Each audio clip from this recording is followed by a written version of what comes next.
Hola, buenas. Mi nombre es Gloria Luque Moya y a lo largo de esta presentación me gustaría reflexionar en torno a la pregunta si puede el confucianismo ser feminista. Para ello contextualizaré esta breve presentación dentro de Corea. Los movimientos feministas en Corea comienzan como resultado de la apertura hacia occidente del país a finales de 1800. Esto propició una gran diversidad de grupos, categorías, símbolos y valores que surgen a partir del movimiento Nueva Mujer o Shinjoso. Las mujeres coreanas, que se habían visto recluidas a habitaciones oscuras dentro de sus casas tras la instauración del neoconfucianismo y el sistema de patriarcado de descendencia patrilineal durante la dinastía Joseon, acogieron estas nuevas ideas y reaccionaron desde distintos enfoques o vías. Ahora bien, cabría preguntarse, ¿realmente la tradición confuciana es sexista? Para responder a esta pregunta atenderé a la filosofía de Im Jung-Jitan, la filósofa coreana. Sin embargo, antes habrá que atender al propio papel que tenía la mujer durante Joseon. El estudio de la mujer y su papel en la sociedad moderna no se puede entender sin el sistema patriarcal que se instaura durante esta dinastía que comprende el periodo de 1392 a 1910. Este conlleva una discriminación de género que en realidad se sigue manteniendo debido a ese sistema de descendencia, como puede apreciarse en el mercado laboral, en el estatus legal, en la riqueza e incluso en el amor. Ahora bien, ¿cuál es la base social y cultural sobre la que se construye esta desigualdad? Para responder a esta pregunta atenderé a dos aspectos fundamentales. Por un lugar, el trasfondo ideológico sobre el que se construye este sistema y por otro lado, el rol que se le ascribe a la mujer según el código de conducta virtuosa confuciano. En relación al trasfondo ideológico, hay que tener en cuenta que durante la dinastía Joseon, el neoconfucianismo se convierte en la corriente dominante como un impulso para la acción social. Esta transformación vino propiciada por la introducción y el desarrollo de un rígido sistema de descendencia patrilineal que afectó a todos los niveles de la sociedad.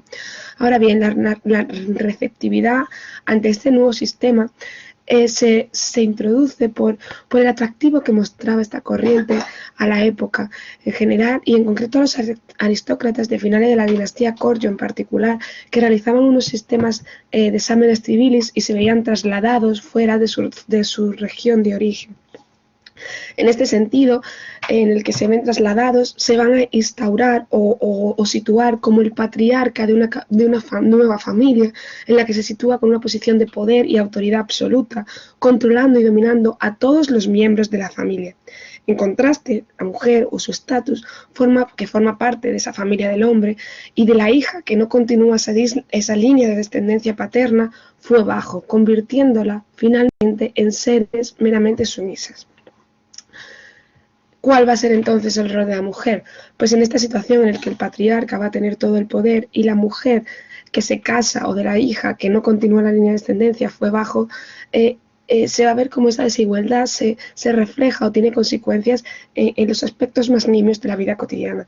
Uno de ellos va a ser la organización desigual del espacio, en el que las mujeres eran recluidas a habitaciones internas de la casa.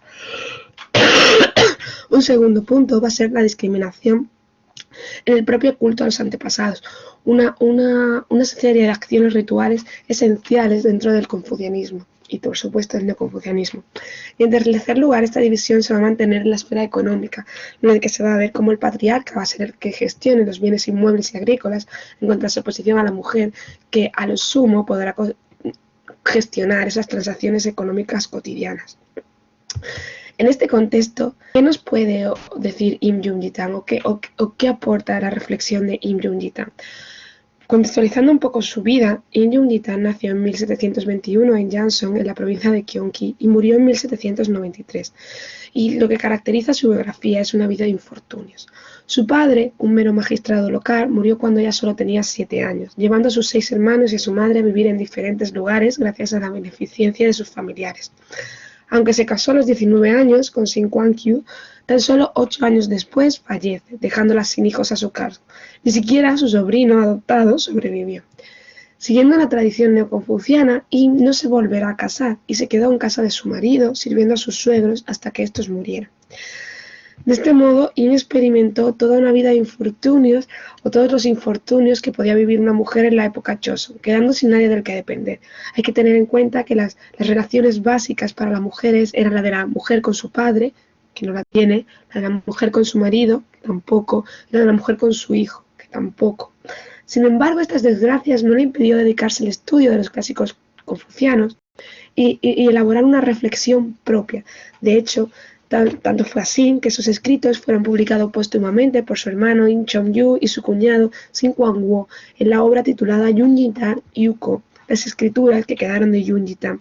Y este hecho pone en evidencia la reputación de la autora por ser una mujer virtuosa que tenía mucho que aportar a la sociedad coreana de su época.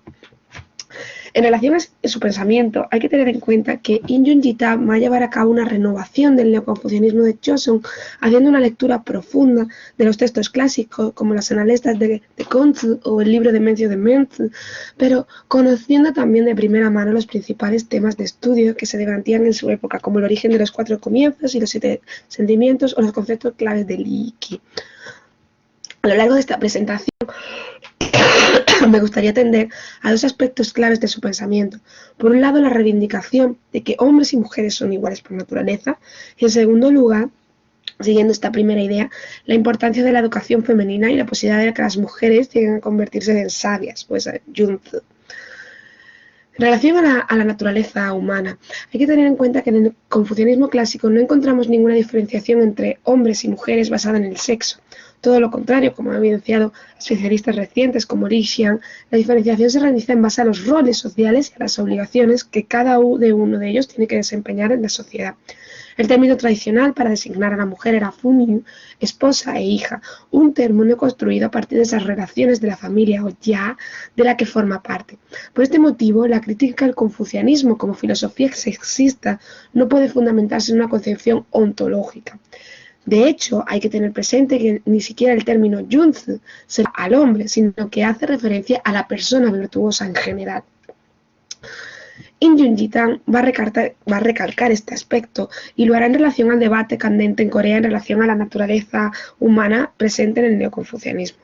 La autora destaca como el concepto de Shin o naturaleza humana no conlleva diferenciación, sino que todo lo contrario, pone el foco en cómo todos los seres humanos poseemos esa disposición moral para actuar de manera virtuosa, si bien habrá que cultivarla. Ella misma nos dice, los sabios son iguales que yo, la mayoría de las personas son iguales a los sabios en cuanto que están dotados de estos principios, de ese principio supremo como su naturaleza. Es solo debido a las limitaciones impuestas por sus dotes materiales o el oscurecimiento de los deseos egoístas de las cosas materiales que existen diferencias entre los sabios y los necios, los dignos y los indignos. Esto nos va a llevar a la segundo aspecto que quería tratar de su pensamiento, que es el cultivo, ¿no? Fijaros que el autocultivo, la extraordinaria determinación de In para promover la educación de las mujeres en un momento en el que tenía poca o ninguna relevancia en cuanto a los esfuerzos, recursos y tiempos, va a ser esencial. Ahora bien, ¿cómo hay que entender esta reivindicación de In Yun-jitan? Algunos especialistas la han definido como una primera feminista que intenta dejar a un lado las tareas domésticas, que no tiene hijos para dedicarse plenamente al estudio. Pero esto sería un error, porque si tenemos en cuenta su biografía, y no se volvió a casar, intentó adoptar al hijo de su cuñado, aunque este murió, y lo único que decidió hacer la autora es cumplir con sus tareas y obligaciones y dedicarse al estudio y al cultivo. Es decir, la autora defiende el cultivo de las mujeres incluyendo las tareas y las obligaciones propias de las mismas como seres sumisos dentro del neoconfucianismo. Sin embargo, ello no va a implicar que la autora no promueva el autocultivo femenino a través del estudio y el cumplimiento de sus obligaciones como mujer. Y ello no le va a imposibilitar reflexionar y desarrollar un pensamiento propio, pese a que siga los clásicos confucianos, sino que todo lo contrario, su reflexión fue original. La autora tampoco quiso cultivarse por alcanzar un estatus público o una serie de autoridad. Y prueba de ello es que sus escritos nunca fueron publicados en vida, sino de manera póstuma por la admiración que sus familiares sentían hacia su obra.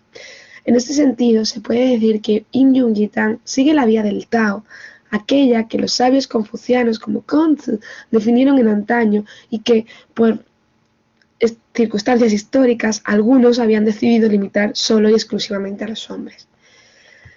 En este sentido, y a modo de conclusión, me gustaría destacar 2 aspectos bastante relevantes. En primer lugar, el confucianismo clásico no es una filosofía sexista en su origen, sino que será la utilización de su base filosófica la que convertirá este discurso en un pensamiento que justifique y fundamente la discriminación llevada hacia las mujeres.